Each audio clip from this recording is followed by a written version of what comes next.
Sağa dönüyorsun olmuyor, sola dönüyorsun olmuyor, bir türlü uyku tutmuyor. O anda nasıl bir işkence çektiğini çok iyi hissedebiliyorum.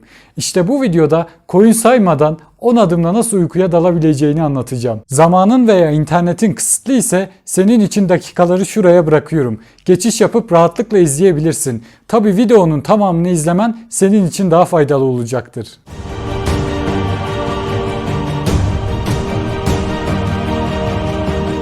Karanlıkta uyumak işini kolaylaştıracak. Çünkü beynimize göre karanlık ortam eşittir uyku demek. Eğer ben odada tek değilim, başka biri gelip ışığı yakıyor diyorsan senin için göz bandını önereceğim. Göz bandını alıp kullanırsan ışık problemi de ortadan kalkmış olur. Tıpkı ışık gibi ses de uyumana engel. Eğer en ufak bir sesi hissedip uyanıyorsan senin için kulaklık önereceğim. Uyku kulaklıklarının içi pamuklu olduğu için sana gelen sesleri büyük ölçüde azaltacak.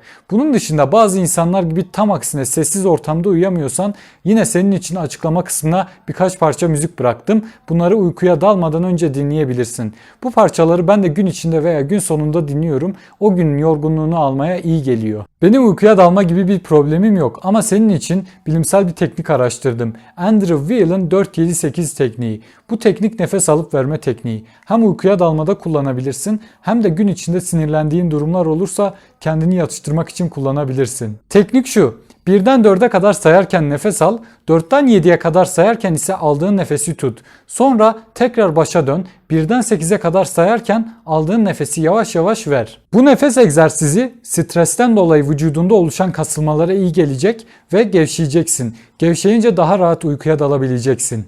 Uyuyamama sorununa çözüm ararken önceden hiç karşılaştın mı bilmiyorum ama ben bu terapi sistemini de senin için araştırdım. Aromaterapi, yüzyıllardır kullanılan bir teknik. Portakal, lavanta kokusu gibi esans yağlı kokuları deneyebilirsin. İnsan beyni o kadar muhteşem bir yapıya sahip ki kullandığımız kokular ile arasında bağlantı kurar. Portakal, lavanta gibi kokuları belli bir süre kullandıktan sonra zaten beynin buna alışacak.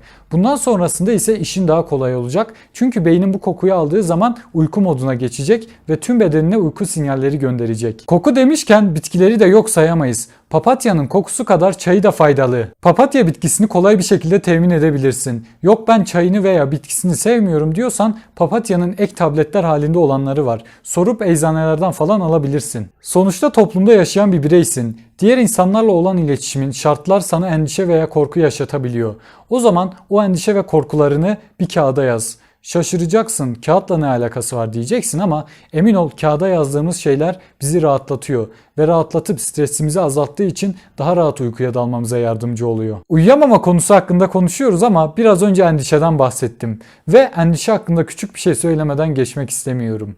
Hayatta korktuğun, endişe ettiğin ne varsa rahat ol. Çünkü su akacak yolunu bulacak ve sen bu işlerin stres yaptığın ne varsa onlar bittiğinde sana kalacak olan korku ve endişelerin olacak. Bu yüzden bugünden bir rahatla ve arkana yaslan. Tabii sorumluluklarını da yerine getirmeyi unutma. Şimdi sevineceğin bir durum var. Uyku atıştırmalığı diye bir şey var. Uyumadan önce gidip mutfağa sofrayı kuruyorsun, yemeğini yiyorsun ve uykuya dalmana yardımcı oluyor. Dur.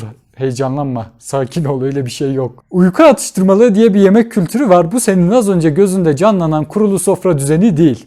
Şöyle ki düşük glisemik indeksli besinler var. Bunları uyumadan önce tüketirsen uykuya dalmana yardımcı olacak. Onlar da ne olabilir? Mesela bir muz olabilir veya yulaf ezmeli bisküvi olabilir. Gidip tıka basa yemek değil. Tüm insanlar olarak akupresür noktalarımız var. Diyeceksin ki bu ne? Eminim ki önceden duymuşsundur ve hatta duyduğun gibi uygulamışsındır bile. Şöyle bir şey, bir yerin ağrıdığında farklı bir yerini ovarak geçirirsen işte bu akupresür yöntemi oluyor. Eğer uykuya dalmada sorun yaşıyorsan baş parmağın veya işaret parmağın ile burun kemiğini basınç uygulayacak şekilde ovabilirsin. O da yetmiyorsa iki kaşın arasına 1 dakika boyunca basınç uygulayarak ovarsan emin ol ki uykuya dalmana yardımcı olacak. Geçenlerde başka bir videomda sormuştum ya, stresli olduğunuz zaman dilimini tespit edin diye.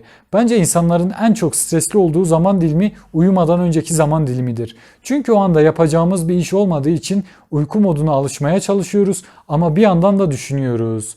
Düşününce stres yapıyoruz. İyi şeyleri düşünmediğimiz kesin. Ve böyle olunca bir türlü uykuya dalamıyoruz.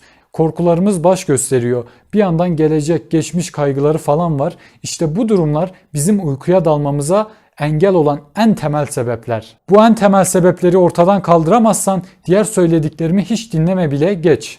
Son olarak şunu da söylemek istiyorum. Yatak stres yapabileceğin veya rahatça düşünebileceğin bir yer değil. Oraya uyumak için gittiğini hiçbir zaman aklından çıkarma. Beni dinlediğin için teşekkür ederim. Başka videolarda görüşmek üzere.